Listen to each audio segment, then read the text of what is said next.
Ei, gente, bem-vindos a mais um programa Beleza no Comum. Para mim é um prazer estar aqui toda semana conversando com você sobre assuntos que diz respeito à sua e à minha vida. É tão real que a gente se identifica com praticamente tudo que é falado aqui. E é essa a intenção desse programa: comunicar de uma forma leve, prática, algo que faz parte da sua vida e da minha também. O tema de hoje é tão importante. Eu preciso que você fique comigo até o final do programa, porque eu tenho certeza que vai alcançar você. Ou se não alcançar você diretamente, vai alcançar alguém que você conhece. Fica comigo até o final.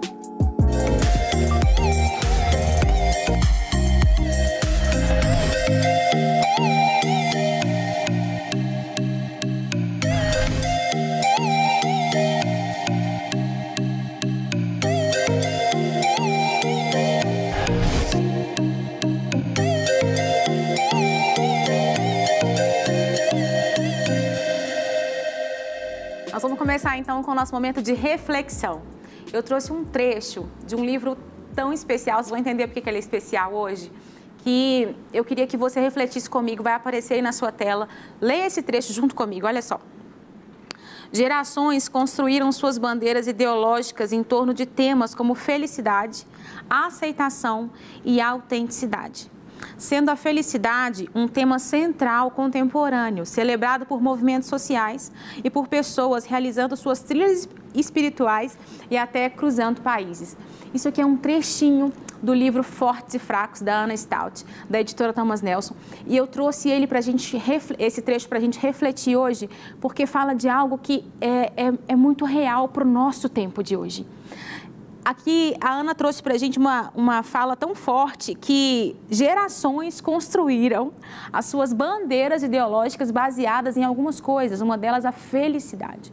E eu queria falar sobre ela, citou até outras coisas aqui, mas eu queria falar sobre a felicidade. Quando você entra no Instagram, quando você entra no Facebook, o Facebook já morreu, né, gente? Tô brincando. Mas o Instagram, que está muito em alta aí, você entra e você vê todo mundo feliz, né? Não é uma rede social onde todo mundo é feliz e rico? Ou pelo menos parece que é. Isso vai gerando na gente um desconforto quando a gente se alimenta muito disso, quando a gente roda muito a nossa timeline em busca de ver a felicidade do outro, porque aquilo ali não é real. Aquela felicidade estampada no Instagram não é real, mas à medida que a gente utiliza de uma forma exagerada, a gente tem a impressão de que aquilo ali é real e de que o que eu estou vivendo, ou a situação que você está vivendo, de dor ou de angústia, ela é completamente absurda e não faz parte, que você está errado e que você não é feliz e só você não é feliz. Olha, é um tema profundo. Eu falo de forma leve às vezes, mas isso é muito profundo. Isso é muito sério.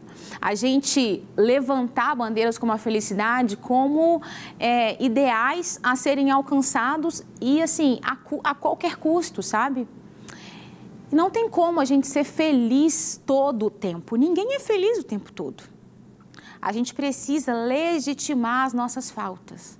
A gente precisa legitimar a nossa dor para que a gente possa elaborar aquilo que a gente está sentindo e seguir em frente, apesar da dor ou na dor. Não que a gente não mereça ser feliz ou a gente não vai ser feliz, na verdade a gente não merecia nada. Jesus nos dá pela sua graça o amor, que é Ele mesmo. Mas não que a gente não vá ter momentos felizes na vida, a gente vai.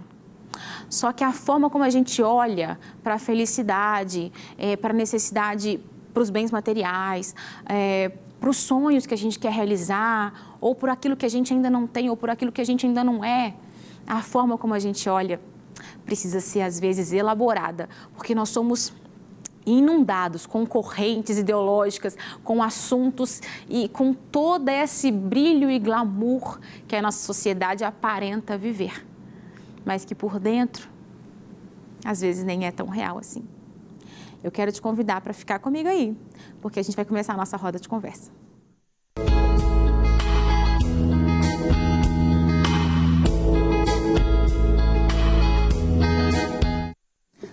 Bom, voltamos aqui, já estou sentadinha para a nossa roda de conversa. Estou hoje recebendo uma pessoa super especial, que é a Ana Stout. Ela é escritora, agora oficialmente escritora e artista plástica. E ela vai compartilhar com a gente um pouco do que ela tem vivido e a perspectiva dela sobre esse tema do nosso programa de hoje. A beleza na vulnerabilidade. Ser vulnerável. Existe beleza em ser vulnerável? Existe beleza na dor? Existe beleza no sofrimento? Como assim? A gente vai conversar um pouco sobre isso hoje. E a Ana também vai aproveitar e vai falar um pouquinho pra gente do livro dela. Ana, muito obrigada pela sua presença e a aceitação do nosso convite. Estou muito feliz de ter você aqui. Eu que agradeço. Vai ser um prazer poder falar sobre esse tema que é tão importante pra gente, né? Verdade. E não tem, eu estava falando no começo, né, Ana, da citação, inclusive, do seu próprio livro, né? Que eu peguei um trechinho tão pequeno, assim, mas que fala tanto com a gente, né? E eu gostei da forma como você colocou, dessa questão de levantar como uma bandeira mesmo, assim, sabe? Como se fosse uma coisa, é aquilo ali, a felicidade é a minha bandeira, né? Aquilo ali, aquele ideal, assim, esses ideais. Eu queria que a gente pudesse pensar aqui um pouco juntas o que a gente pode entender por vulnerabilidade. O que é ser vulnerável, na sua perspectiva, Ana? Então, ser vulnerável, na forma que eu gosto de trazer, né, é ser honesto. Legal. E abrir o coração para as nossas dificuldades, os nossos limites, as nossas fragilidades. A gente tem uma ideia muito assim geral de que falar sobre vulnerabilidade, falar dos nossos limites, das nossas fraquezas, é só um meio de outros usarem para atingir a gente ou de mostrar que talvez a gente não é tão bom assim. A gente tem essa ideia ainda. E o que eu acredito, né, é que se a gente se mostrar vulnerável, se a gente expor os nossos sentimentos, na verdade a gente pode criar uma comunidade onde falar sobre essas fraquezas que podem muitas vezes ser frutos e virtudes, principalmente para a vida cristã, sejam que a gente crie um ambiente confortável para isso. Legal, eu acho que isso que você está falando é sensacional, porque falar sobre gera acolhimento, né? Exato. Falar sobre gera empatia. E enquanto a gente esconde a dor, enquanto a gente esconde o desconforto, a gente nunca vai se sentir à vontade para ouvir até o outro falar ou nos ouvir mesmo internamente falando, sabe? E eu acho que por muitos anos, Ana, hoje a gente está vivendo uma mudança, eu acho, assim, geracional até, no âmbito cristão, que traz isso um pouco diferente. Mas durante muitos anos, a gente ouviu nos púlpitos, em palestras, em muitos lugares, que se você tivesse uma vida com Deus, ok, você não sofreria. Você não teria sofrimento, você não teria dor. Você tem que ser curado, sabe? Você tem que ser próspero, você tem que ter dinheiro, né? Se você não tem alguma coisa errada na sua vida. Tem algum demônio aí. Então, o espaço, ao ouvir isso, ao ouvir esse tipo de diálogo dentro do ambiente eclesiástico, nos deixou, enquanto cristãos, acuados no sentido de falar assim, eu não posso estar vulnerável, porque senão tem alguma coisa errada comigo, né? Sim. Então deixa a gente assim, ai meu Deus, será que se eu falar isso, será que eles vão achar que eu tô com demônio? E a ideia de que ser cristão, né, te torna imune dos sofrimentos. Tudo, né? Então, a gente vive num mundo ferido, nós somos pecadores, mas mesmo assim a gente não vai sofrer. É uma ideia de que se a gente é cristão, então a gente se torna, assim, super-heróis. Intocáveis. Intocáveis, que é completamente o contrário, na verdade, dos exemplos bíblicos, né? Sim. Se a gente for ler a Bíblia, né, a história de Abraão, Elias, Jó, Moisés, o próprio Cristo, são histórias onde eles sofreram, eles continuaram sofrendo, na verdade, até o fim da vida deles, e, na verdade, isso não tornou eles, né, amargos ou eles não escondiam também, sim, né? Sim. Mas levaram eles para um caminho de santificação que foi necessário para que todo o propósito dele se cumprisse. Se cumprisse, né? E essa questão, então, eu acho que a gente pode entender como vulnerabilidade é uma coisa também ligada à aceitação, né? Sim. Aceitar aquela condição daquele momento ali. Não quer dizer que você vai ser aquilo para sempre, porque ninguém tem que ser tudo para sempre. Eu estou numa fase que eu estou muito mãe, assim, estou tendo muito tempo com os meus filhos, mas eu não vou estar nessa fase todas as vezes, né? Você mesmo, por exemplo, seus pais, hoje eles estão em outra fase, você é adulta, casada, escritora, independente, né? Seus pais não têm você mais como eu tenho os meus filhos. Então, o estado em que a gente está, eu estou dizendo com esses exemplos, e que o momento que a gente está vivendo, a gente não vai viver para sempre, né? E isso, enxergar sobre essa perspectiva, nos deixa entender que, tipo assim, que ok, se eu não estiver totalmente bem nesse tempo aqui, isso não é a minha vida inteira, né? Eu não ser 100% como mãe naquele dia, você não ser 100% como filha ou como esposa naquele dia específico, é ok, você é vulnerável, você tem as suas debilidades, etc e tal. Eu acho que a aceitação faz parte da compreensão da vulnerabilidade, né? Como que a gente pode trabalhar também para a gente aceitar a nossa condição humana, né? A gente precisa entender. Eu acho que se a gente entende e aceita a condição da humanidade, a gente consegue lidar melhor com isso, né, Ana? Você falou sobre isso, assim, a gente está num mundo ferido. Sim, a gente está num mundo ferido e a gente tem que compreender qual é o nosso papel nesse mundo ferido e que fazer parte desse papel não tira a gente das dores, dos sofrimentos. Eu até falo um pouco sobre isso, sobre o papel do sofrimento. O sofrimento muitas vezes vai colocar a gente em situações onde a gente tem que ver o quanto a gente é pequeno e o quanto a gente depende de Deus. Então, na verdade, a gente não sofre em vão. E isso que fala, né? A Bíblia fala disso bastante, mas uma forma da gente conseguir atravessar esses momentos é entendendo onde está a nossa identidade, que entra novamente na parte de aceitação. Eu não estou bem no momento, mas onde é a minha identidade, onde o meu foco está firmado. Muito legal isso. Muito legal a gente pensar nessa identidade, né? Porque a identidade, ela está para além do ser momentâneo, do estado momentâneo, né? A identidade é aquela ali, o meu RG, ele não muda. Se eu estiver aqui, se eu estiver nos Estados Unidos, se eu estiver na África, independente do lugar que eu estou, aquele ali é o meu RG, é a minha identidade, né? Então, eu posso estar no lugar que eu estiver. Você em casa pode estar vivendo a situação que você está vivendo.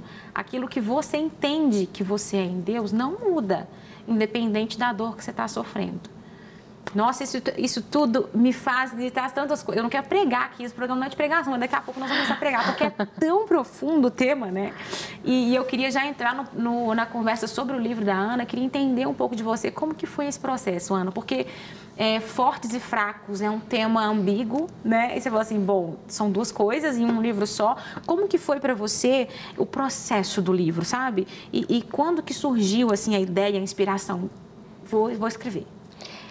Fortes e Fracos é um livro que fala sobre o enfrentamento da ansiedade, da depressão, sendo cristão.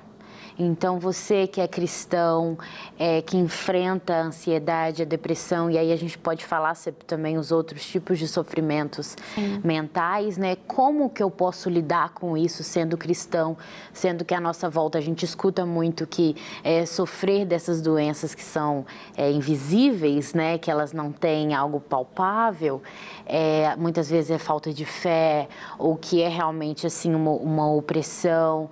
Então, a ideia é mostrar para essas pessoas que elas podem ter uma vida com Deus, elas podem conquistar aí uma disciplina espiritual ao longo da vida delas, a partir de aconselhamentos bíblicos e também de um aconselhamento psicológico, né, acompanhamento. E como lidar com isso internamente também. E aí essa ideia surgiu, né, porque eu sofro de ansiedade e depressão há mais de 12 anos e quando eu era criança, né, aí na minha fase de adolescência até a vida adulta, eu fui procurar materiais que falavam sobre isso e eu sentia que faltava um pouco da sensibilidade, da compaixão, de compreensão mesmo do que essas pessoas estavam passando e como eu posso levar elas desse lugar de extremo sofrimento para um lugar que sofre, mas consegue ver a beleza, a graça e o cuidado de Deus. E eu sentia que os livros eram muito analíticos, eram como se fossem sermões, sabe? Sei. Então eu falei, e aquele que sofre para quem sofre? E aí eu senti esse vão. Então foi daí que surgiu a ideia de ter Fortes e Fracos, que vem, né, do que Paulo fala, né, que na minha fraqueza eu sou fortalecido em Deus. Ai, que lindo, Ana. Ai, meu Deus, já deu vontade de chorar aqui. Mas é porque, sabe por quê? Porque eu acho que você é tão novinha. Você tem quantos anos? 23. É uma menina, gente. A Ana tem 23 anos e ela traz um assunto tão profundo, tão forte aos 23 anos, mas como ela deu um testemunho aqui, tem 12 anos que ela vivencia uma situação de vulnerabilidade, né? E ao vivenciar essa situação, ela é como aquela história da ostra, né? Da pérola, né? O sofrimento traz aquela madre pérola. E eu acho que esse livro pode ser isso na sua vida, sabe, Ana? Assim, eu enxergo dessa forma, estou de fora. Eu acho que esse livro é aquela pérola que você traz, que todo mundo vai poder ver, talvez que foi gerada só dentro de você ali, e aí você traz para fora. Todos nós vamos poder ver a beleza da pérola, né? O que Deus faz em meio à dor, o que Deus faz em meio ao sofrimento. E viver isso tão novinha deve ter sido um desafio para você, né, Ana? Principalmente na fase da adolescência, aceitar essa sua condição, assim, quando que começou a ser um pouco mais leve? Porque não é leve nunca, não. Mas quando que começou a ser um pouco mais ok para você? É engraçado, assim, começou a ser mais ok no meio da pandemia. Sério? Que legal. Foi quando, acho que foi um momento, assim, de reflexão para todo mundo, né, de bastante solitude e solidão. Então, foi um momento que eu me deparei, assim, começar o TCC e já tendo um relacionamento amoroso na época, né? Eu ainda não estava noiva e eu tive muito tempo e aí eu senti como se fosse uma espera. É muito engraçado. No livro eu também falo sobre a espera, por exemplo, da cura e a espera da alegria, né, em meio à dor. E era como se fosse uma espera mesmo. E eu não sabia por quê. E aí eu fazendo os devocionais e tudo mais, foi que eu comecei a ter, assim, vislumbres de... Talvez eu esteja começando a entender por que tanta dor. Entendi. Então, assim, é recente que eu comecei a sentir mais leveza, mas é um processo. É um processo. E é o que eu sempre falo para as pessoas que me perguntam, né? Tem que ter paciência com o seu processo. As pessoas evoluem de formas diferentes. Então, o livro é bem sobre isso também. É sobre você entender que o seu processo ele é único e que Deus está com a gente em todos esses processos diferentes ao longo da vida. Ana, quando você estava falando, eu lembrei dessa questão do processo único. Teve um momento específico da minha vida que eu desenvolvi também uma vulnerabilidade no sentido de que eu comecei a ficar mais ansiosa. E eu tive pequenas crises de ansiedade. Eu falo pequenas porque eu sei que diante das diversas realidades que a gente tem, a minha foi considerada pequena. Mas para mim, que estava vivendo, era muita coisa, né? Mas se a gente for falar assim, cientificamente, a minha foi pequena. Eu comecei a ter alguns episódios de síndrome do pânico, esporádicos, sabe? Eram momentos esporádicos. Só que não foi, eu comecei a me tratar com um psicólogo, também tomei medicamento. E foi um negócio que quando eu vi, eu melhorei, assim, sabe? Mas quando eu digo melhorei, não é no sentido, tipo assim, curou, não é isso. Sim. É uma melhora, né? Tipo assim, você melhora, você vai para um outro lugar. Mas não é uma coisa assim, tipo, eu tava com dor de cabeça, ela curou, passou. Não é isso, né? Porque as doenças mentais, e isso é tão importante falar para quem está em casa, as doenças mentais, elas são de outra ordem, né? Mas elas devem ser tratadas assim como, por exemplo, a Ana usa óculos. Eu, talvez, uso óculos para ler. Então, assim, se eu uso óculos para ler, se a Ana usa óculos para ver ali, talvez, uma coisa menor escrita, por que eu não posso tomar um medicamento se eu preciso tomar um medicamento na hora? Né? É algo muito importante a ser dito ainda, porque apesar da gente estar diminuindo esse estigma em torno dos transtornos mentais, ainda no nosso meio cristão é preciso falar que medicamento não é um problema. Isso. É algo que a gente fala também, que eu falo bastante nesse livro, e sobre a gente aprender a olhar para o outro com esse olhar de amor, né? Isso. É que se ele está em falta, ele está vulnerável, graças a Deus, a gente tem essa capacidade de desenvolver a medicina, de ter terapia, de ter remédios, e isso é bom. E isso é graça de Deus também. Exatamente, você tocou num assunto sensacional. Isso também é graça, sabe? Porque tem uma música que fala, se a graça é um oceano, nós estamos afogados nessa graça. Por que nós estamos afogados nessa graça? Porque tudo que permeia o nosso universo tem a mão de Deus. Principalmente, assim, não tem uma frase que, inclusive, eu vou lembrar disso, olha só que insight legal que eu tive, Ana. Eu vi uma frase uma vez, quando eu estudava no Labri, que a Ana pode falar melhor sobre isso depois, assim, das origens da Ana. Quando eu fiz Labri, gente, teve uma frase que me tocou tanto, que é aquela frase que é até muito conhecida, que não há 1 centímetro quadrado onde Jesus Cristo não pise e diga, isso é meu. Né? Teve um dia que eu vi essa frase num quadro de Labri. Teve uma outra frase também do C.S. Lewis que fala assim, bom, eu não creio no Evangelho porque eu creio no Evangelho como o sol, né? Não porque eu vejo ele todo o tempo, de manhã, de tarde, não, mas é porque sem ele eu não veria nada e através dele eu posso ver todas as coisas. Então, assim, é isso. Tudo que há aqui é bom porque tem a mão de Deus, é graça. O remédio é graça, o médico é graça, o psicólogo é graça, né? Enquanto cristãos, para a gente terminar esse bate-papo, Ana, como que a gente pode crescer? Enquanto cristãos, essas pessoas que têm essa perspectiva do Evangelho, como que a gente pode crescer nesses momentos de vulnerabilidade? Como que você cresceu? Como que pode ser isso? Entendendo de verdade de que nós precisamos ser fracos. E que a partir dessa aceitação da fraqueza de que nós vamos sofrer, não tem como não sofrer, entendeu? Assim como Cristo sofreu. Então, entendendo que nós vamos sofrer e nós somos fracos, como que nós podemos ser fortes? A partir da força de Deus. Ai, sensacional. Olha, se você está vivendo alguma situação como essa que a gente está falando, que eu já vivi, que a Ana já viveu e está vivendo, que eu também luto todos os dias. Se você vive situações como essa, de ansiedade, ou de depressão, ou de qualquer síndrome que você possa ter, a gente precisa, primeiro, você precisa entender que tá ok. É ok, tá bom? Primeira coisa. Depois você precisa procurar ajuda, você precisa sair desse lugar que você está. Para que Deus possa fazer o que Ele pode fazer também, sabe? Eu acho que existe Deus, o mundo a história é a história de Deus. E Ele nos chama para compartilhar dessa história. Né? Deus pode fazer muitas coisas, mas nós também, como nós somos co-participantes da história que é dele, Ele espera que nós também façamos algo por nós mesmos, por entendermos quem Ele é, a partir dessa perspectiva.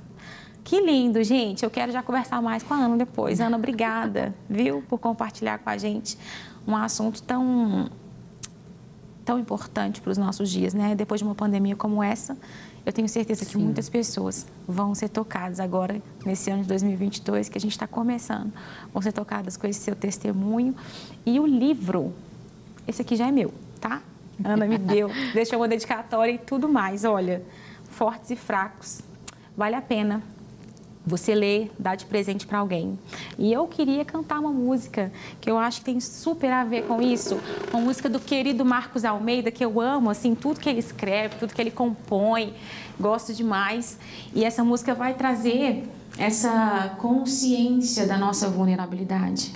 Ele canta que tudo que ele tem naquele momento específico é o Senhor. E a gente pode chamar para que Ele venha nos socorrer todos os dias. Independente da situação que você está, o Senhor quer te socorrer hoje. Então receba do Senhor nessa hora.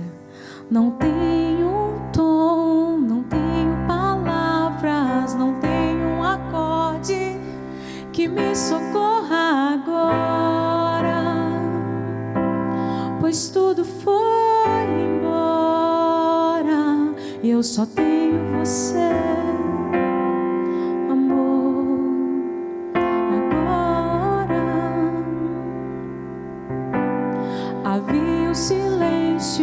Que mostrou os meus vícios, me agarro contigo, vem, me socorra agora, pois tudo foi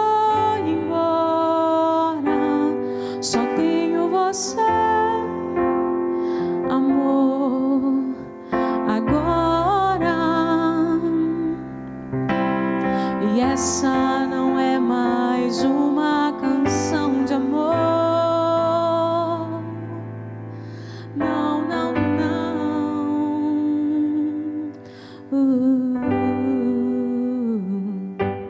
Eu canto pra ti. Eu sei onde estou. Olhando pra mim, posso saber que nada posso fazer. Eu grito pra ti, ó Deus, vem me socorrer. Olhando pra mim, posso saber que nada eu posso fazer. Oh, oh, oh, la, la, la, la. Oh, oh, oh, la, la, la. Oh, oh, oh, la, la, la, la. Oh, oh, oh, la, la, la.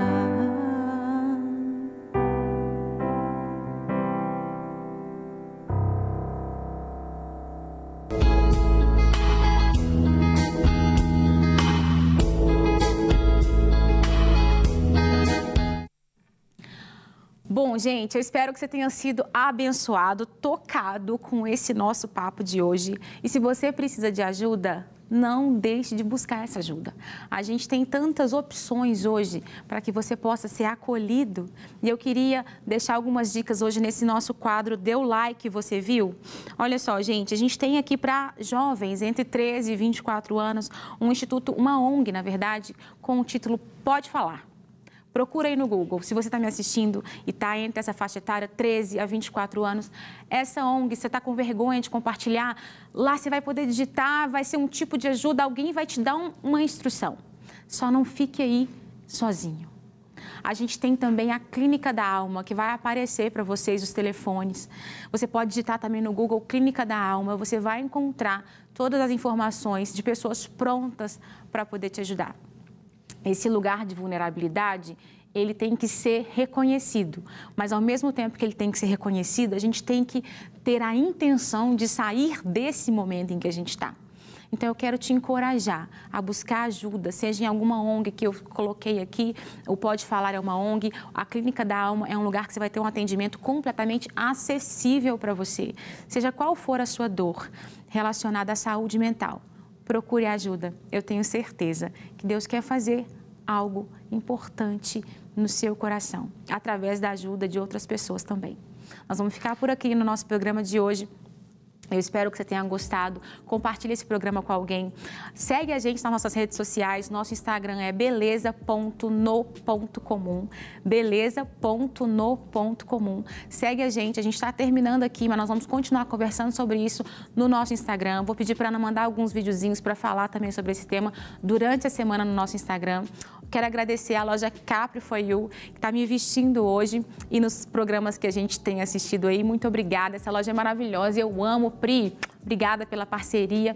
Segue também a Capri. Eu tenho certeza, mulheres, que vocês vão gostar dos looks, coisas lindas lá para vocês. Muito obrigada você que ficou comigo até o final do programa. Eu te espero sexta-feira que vem, 11h30 da manhã. Um beijo, até!